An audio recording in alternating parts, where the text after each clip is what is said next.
Asier Martínez de Bringas Deustuko Unibertsitateko irakaslea da. Ego Amerikako herrien bake prozesuei buruz bere ikuspuntua aurkeztu digu. Egunon, Asier Martínez de Bringas. Egunon.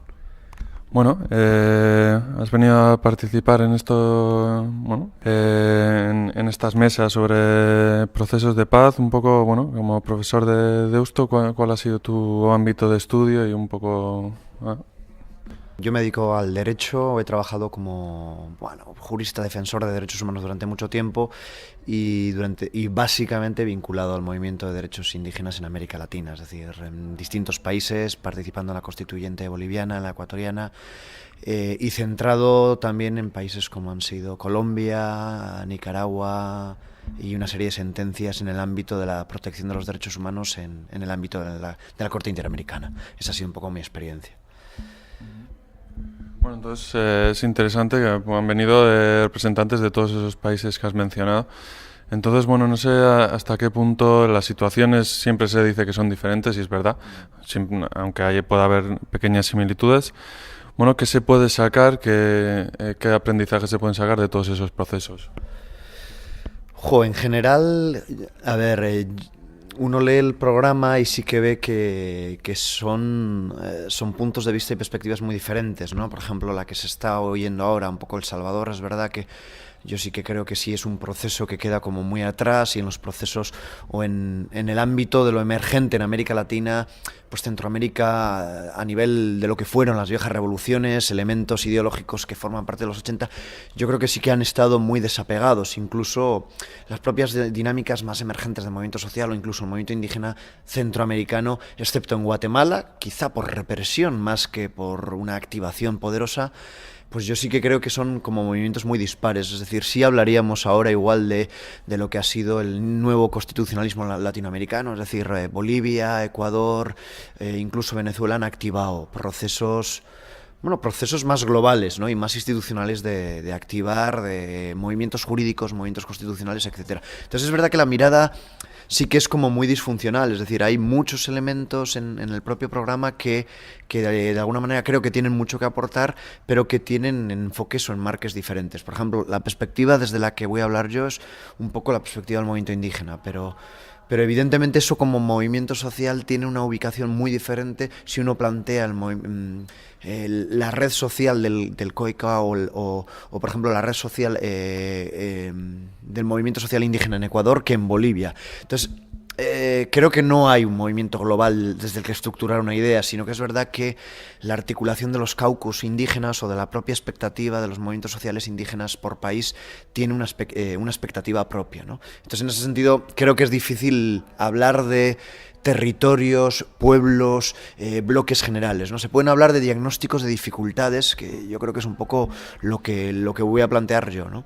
Y un poco desde ahí, es decir, no es lo mismo hablar de procesos de emancipación en el Sáhara Occidental como una perspectiva paralela del movimiento indígena como un movimiento social emergente. Creo que ahí hay quizá que manejarlo con cuidado, porque es verdad que en ese espacio desde el que voy a hablar yo con más prudencia, yo creo que vivimos un momento complicado.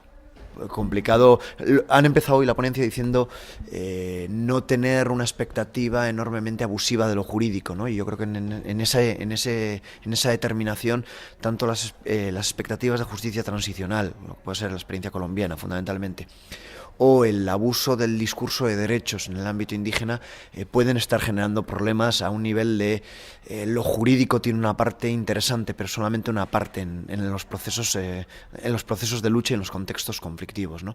Y creo que parte del conflicto tiene que ver con darle a lo jurídico un protagonismo que no le corresponde, ¿no? Y yo creo que con eso estaban atisbando cosas que sí son interesantes.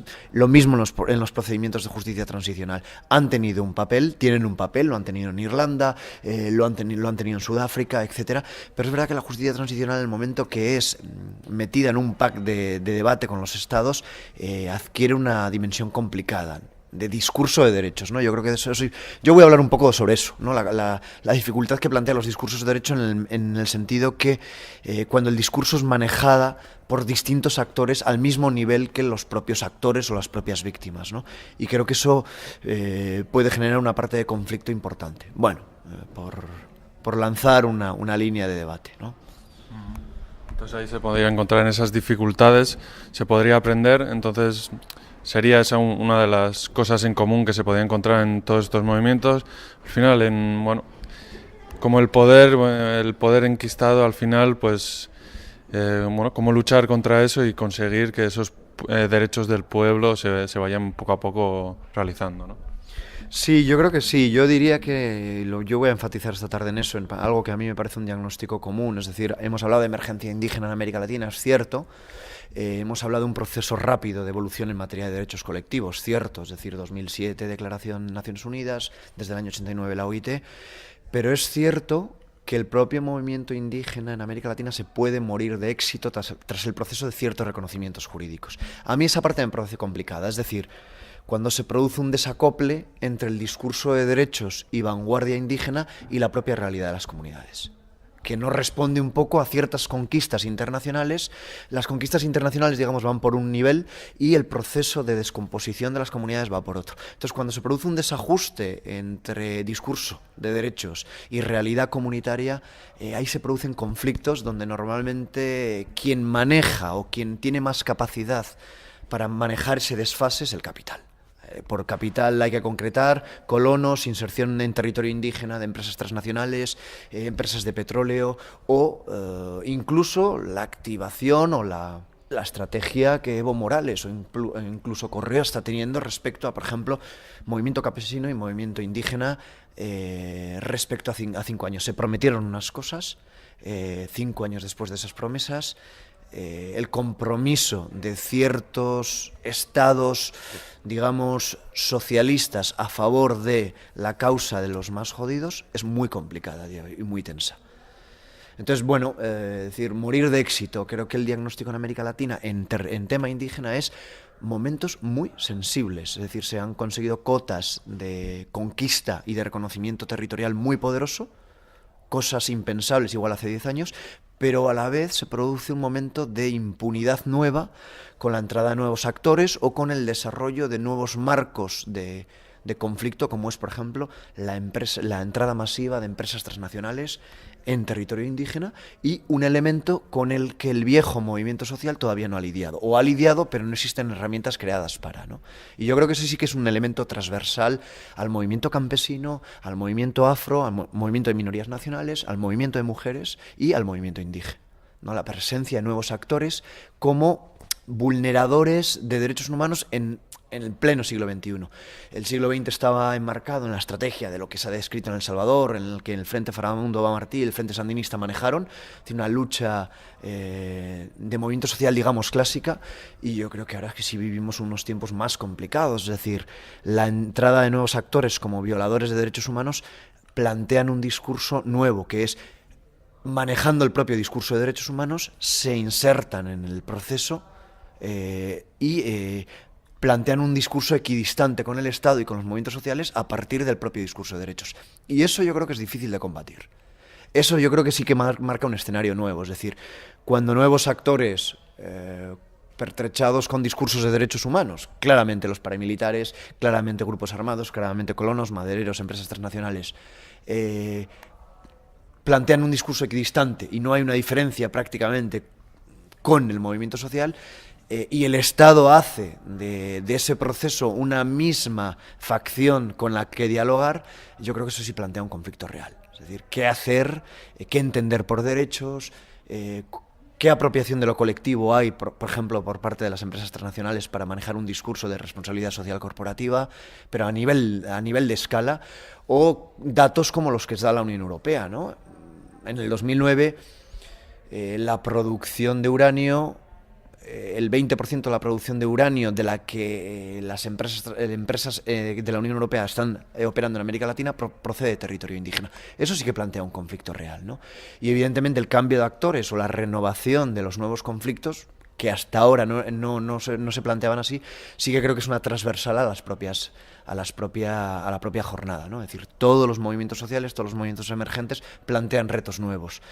La manera de la violación de derechos humanos a día de hoy no es la que se puede plantear en la expectativa del Salvador de los años 80, ¿no? El Estado ha aprendido mucho de la lógica de la victimación, de la lógica de cómo actuar en un marco caduco de acción-represión, y en ese proceso se aprenden nuevas lógicas, que es proceso de negociación, discurso de derecho. El propio Santos en Colombia anticipa un discurso a veces mucho más progresista que los propios movimientos sociales. Yo creo que ese es un marco complicado de lucha y que es transversal a todos los temas que se van a tocar en las jornadas. Y ahí se une también un poco el poder que esas transnacionales y sobre todo los medios de comunicación de esa información que nos llega y como por ejemplo pues en casi todos los movimientos, esos movimientos de derechos humanos son tratados de gente que legitima la violencia o el terror.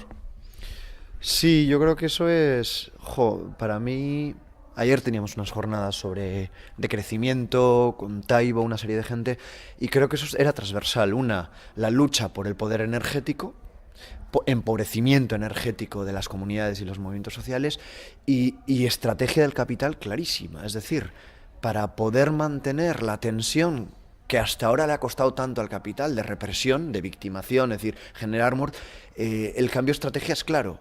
Manejo un discurso de derechos, hago mucho más relativo el proceso de neocolonización, como lo queramos llamar. A veces parece que manejar el concepto de capital suena a un discurso trasnochado, pero que es cierto que lo que hoy marca una pauta en todo el mundo, fundamentalmente África, Asia y América Latina, es claramente la lucha por el debate sobre el poder energético y la importancia estratégica que esto tiene, porque atraviesa fundamentalmente territorios, movimientos, grupos de mujeres, minorías nacionales, pueblos indígenas, etc. Y yo creo que eso es cierto. Entonces, para poder tener una inserción nueva en ese nuevo discurso, el paradigma viejo de acción-represión, te pego un tiro en la nuca, o utilizo la lógica clásica del guerrilla, ejército, etcétera, se cambia, y a cambio se produce la inserción del concepto de derechos manejado de otra manera en contextos enormemente conflictivos, ¿no? Y eso es difícil de desmontar. O sea, el capital ha aprendido mucho en los 20 años y dice, no me puedo seguir desgastando con una lógica en la que hasta ahora el manejo de los medios o el manejo de la violencia era siempre por una parte. Cuando eso se aprende, es decir, se puede manejar un discurso multipolar, creo que la situación es bastante más complicada para movimientos sociales, para movimientos emergentes, y sin embargo la lógica de, lo que se está hablando ahora, de crecimiento, ¿no? Es decir, no es sostenible ciertas cosas, y sin embargo la presencia de nuevos actores es clara. Empresas hidrocarburíferas, empresas de gas, empresas de petróleo y minería a cielo abierto. Sobre todo con la connivencia de empresas del Estado español y empresas de la Unión Europea actuando en África, en Asia y en América Latina, ¿no? Ese escenario es nuevo, y para ese escenario hay difícil contención, ¿no? Y yo creo que no hay un escenario pensado para actuar y para moverse desde una lógica de derechos, ¿no? Bueno, por lanzar un poco, por decir algo, ¿no? Por marcar un escenario de dificultad. Repitiendo el hecho de que es difícil extrapolar todas estas situaciones aquí a Euskal Herria, salió ayer una reflexión que yo creo que es muy interesante desde Lokarri, negando el hecho de que el proceso de paz o el movimiento de ETA haya sido unilateral, sino que se ha hecho por el pueblo, por un deseo del pueblo vasco, y lanzando esa opción difícil de un poder que se niega, un gobierno en este caso, que se niega a discutir sobre esa opción y sobre si es posible realizarlo sin ese poder, con la lucha del pueblo, como se han hecho en otros lugares, ir dando pasos para, de este lado del País Vasco, ir dando pasos sin la participación del gobierno. Tengo la sensación de que el conflicto estatal lo ha empapado todo durante mucho tiempo, ya es una apreciación personal. Sí que creo que no hay un reconocimiento de lo que el proceso social vasco y la presencia del movimiento social vasco ha tenido parte en el conflicto. Sí tengo la sensación de que el conflicto se ha institucionalizado a un cierto nivel, es decir, incluso internacionalizado a un nivel que la lógica de la construcción de los procesos hacia adentro, es decir, qué va a pasar con los temas de reparativos, qué va a pasar con el concepto de justicia a nivel local, qué va a pasar con los presos, es decir, debates que son muy sustantivos y sobre todo reparación de víctimas, reconocimientos de víctimas en multipartes, tengo la sensación que ahora no es un debate en el espacio público vasco. Sí que es verdad que es un debate que se tiene en el ámbito, en la órbita de ciertos movimientos que siguen activando, pero yo no creo que es un debate en el espacio público, es decir, cómo se va a transitar o cómo se va a renegociar eso, sobre todo con un Estado español enquistado en la crisis como tal, o evidentemente enquistado en el caso catalán, y parece que el caso vasco ha salido un poco del espacio público como debate.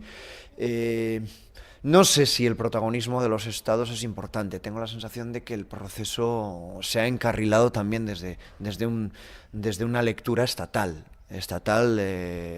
autonómica. No creo que haya una diferencia entre una cosa y otra. Entonces, a ese nivel, no sé si el debate en el espacio público o el debate en el movimiento social está siendo relevante en estos mismos momentos. Yo planteo mis dudas, es decir, realmente planteo mis dudas. No sé si es posible la activación de un discurso de movimiento social en la resolución del conflicto vasco con la fuerza con la que ha sido trabajado al menos en los últimos 4 o 5 años. Beautiful.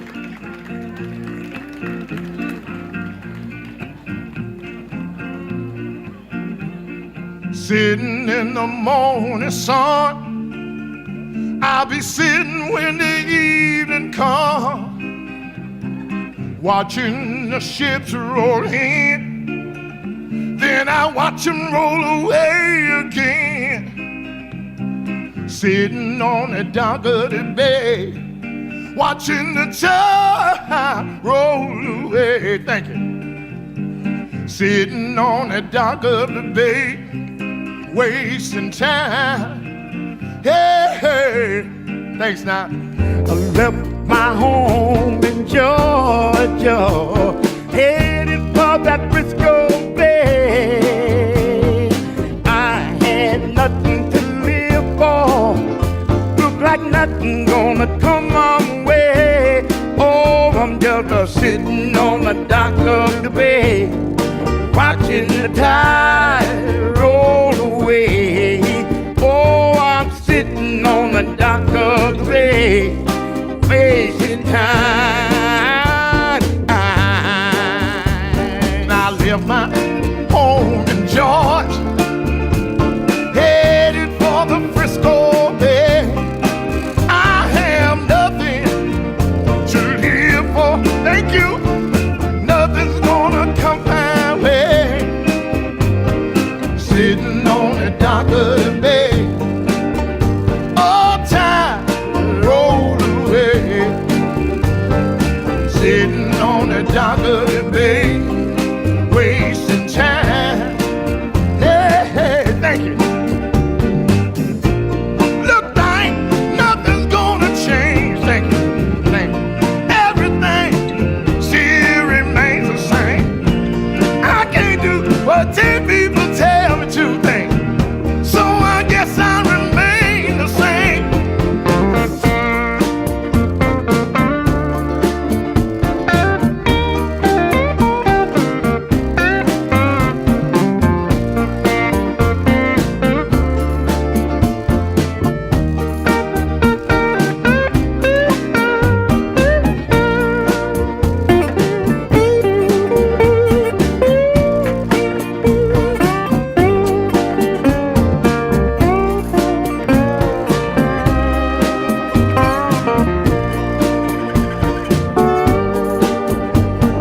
Sitting here resting